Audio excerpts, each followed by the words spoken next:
Imagine if someone who hasn't run in years, maybe never really run in their life, decided to run for 20 minutes every single day for 30 days.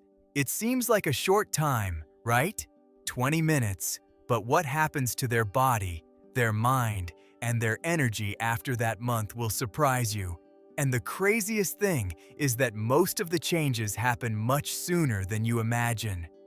Stay with me until the end, because in week 3, this story gets much more interesting.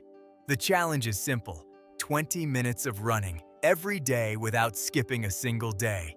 It can be on the street, on a treadmill, in the park, wherever is easiest to maintain the routine. The pace doesn't need to be that of a professional athlete. The goal here isn't speed, it's consistency. If you need to walk a little in the middle to catch your breath, no problem.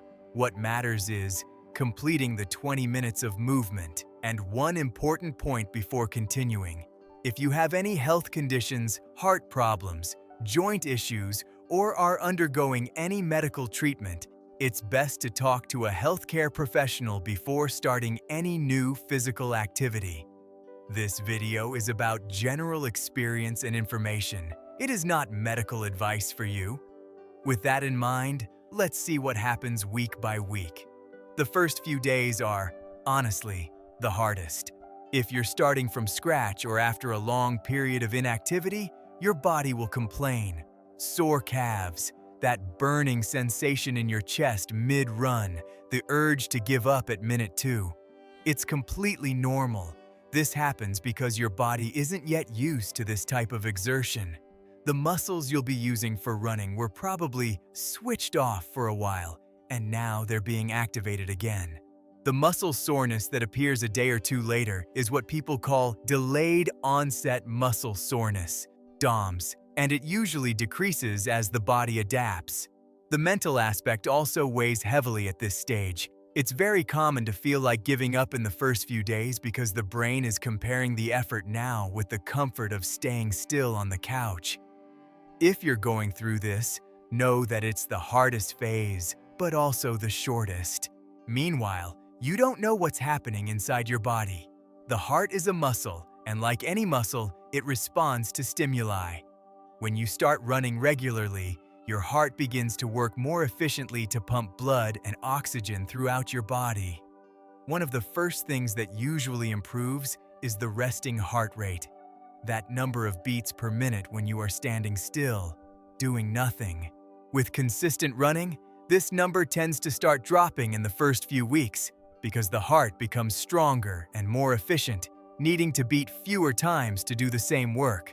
This doesn't mean you'll become a marathon runner overnight, but it's a sign that your cardiovascular system is responding well to the new habit. And that's exactly why many people report feeling less short of breath during everyday activities, like climbing stairs, after a few weeks of running. Before moving on to week 2, if you're enjoying this type of content about what really happens in the body when we change a habit, follow the channel. There's a new challenge every week for you to check out. By the second week, the feeling starts to change. That excruciating pain from the first few days decreases considerably because the muscles are already more accustomed to the repetitive movement of running. It is also during this phase that the body begins to adjust how it uses energy.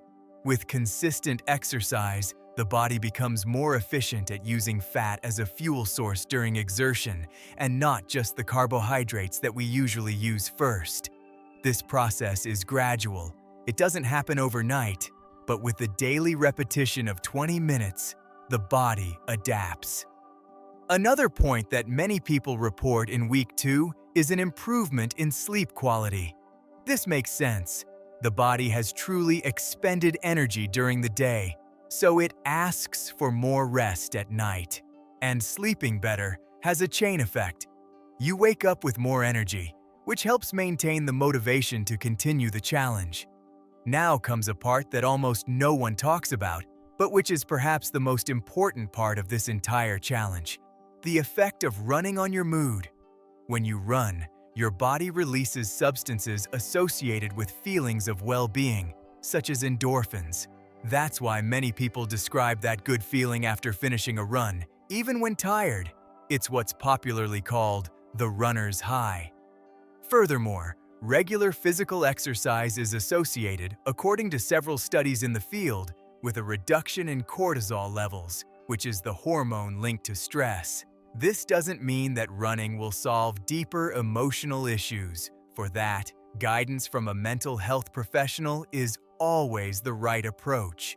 But as part of a healthy routine, daily movement can greatly help in daily life, contributing to a feeling of being lighter and less burdened. It's common for people to report in the second week of this challenge that they are more patient, sleeping better, and dealing with work or daily stress in a more relaxed way. It's not magic, it's the body and mind responding to the movement. Now we've reached the phase I mentioned at the beginning, week 3, the famous plateau. After the initial euphoria of seeing some progress, many people feel that the challenge has stagnated. You're no longer as sore as in the first few days, but you also don't yet see a huge transformation. It's precisely at this point that most people give up on any 30-day challenge, not because it's physically impossible, but because the initial motivation has faded and the visual results haven't yet materialized. This is the moment when the habit truly begins to form. Repeating the same action every day, even without feeling an immediate reward, is what transforms "I'm trying to run" into "I simply run, it's part of my day." It's basically the autopilot kicking in. If you're in this phase while watching this video, the advice is, don't look at the final result. Look at the fact that you've already run for 2 weeks straight without stopping. That's already a huge victory. Speaking of visual results, let's get down to business. What changes in the body after weeks of running every day?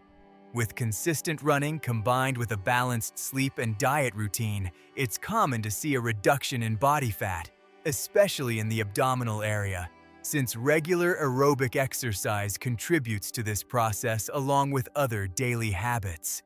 It's also common to gain endurance. That route that seemed impossible in the first week starts to become easy. It's important to make it clear, every body responds differently, and factors such as diet, sleep, genetics, and level of exertion make all the difference in this process. Running alone is not a magic weight loss formula. It's an important piece within a more active lifestyle. And finally, we've arrived at the last week, the famous day 30. Compared to day 1, the difference is usually huge. The same route that previously seemed impossible to complete without stopping is now done with much more breath control. The time to run the same distance tends to decrease, and the feeling of tiredness at the end is much less. Physically, many people report feeling firmer legs, a straighter posture, and greater overall energy throughout the day. And the most frequently reported benefit isn't even physical, it's mental. Completing 30 consecutive days of a habit that seemed difficult at first changes how you perceive your own capacity for discipline. So, is it worth running 20 minutes a day for 30 days? From what we've seen here, yes, very much so. The benefits go far beyond the physical. The heart becomes more efficient, sleep improves, mood becomes more stable, and most importantly, it builds a habit that can last much longer than just a month.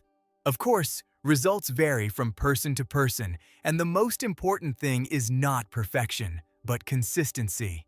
If you skipped a day along the way, that's okay. What matters is coming back the next day.